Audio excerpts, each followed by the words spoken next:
اللہم صلی علی سیدنا وعلی آل سیدنا۔ تو حیات النبی ہیں حضرت محمد مصطفیٰ صلی اللہ علیہ وسلم۔ ہم چیزوں میں لگیں اور ان سے رابطہ پیدا کریں، اور جو خدا قسمتیں ہماری تمہاری اچھی کریں، ان کی نظریں بھی پڑھیں، ان کی زیارتیں بھی نصیب ہوں، اور ہم اس بحران سے نکلیں۔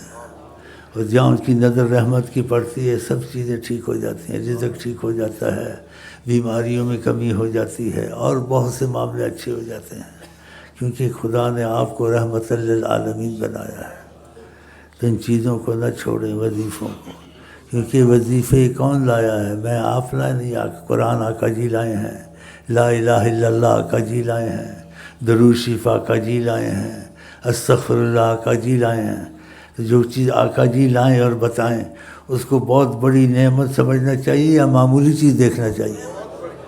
بہت بڑی، کیونکہ آپ کی زبان سے چیزیں نکلی اور آپ نے اس کی تعلیم دی ہے۔ چاہے کوئی نقل کرتا ہے، لیکن جو نقل کرتا ہے لایا تو وہ نہیں، لایا تو حضرت محمد مصطفیٰ ہے نا۔ تو ادھر سے سوچیں تو ان چیزوں کو کبھی نہ چھوڑا کریں، کچھ تو مقرر۔ احب الاعمال الی اللہ ادومھا وان قل۔ سرکار دو عالم فرماتے ہیں اللہ کو وہ عمل پسند ہے جس میں ناغہ نہ ہو، چاہے تھوڑا ہی ہو۔ تو تھوڑا ضرور رکھیں، 100-200 لا الہ الا اللہ، 100-200 اللہ اللہ، 100-200 استغفر اللہ۔ یہ جو زبان مصطفیٰ سے نعمتیں آئی ہیں تاکہ اس کی برکتیں آپ کے ساتھ رہیں، سنتے نہیں؟ تو خدا سے توفیق مانگتا ہوں، خدا آپ کو ہم کو توفیق دے، یہ ضرور کریں، بولو انشاءاللہ۔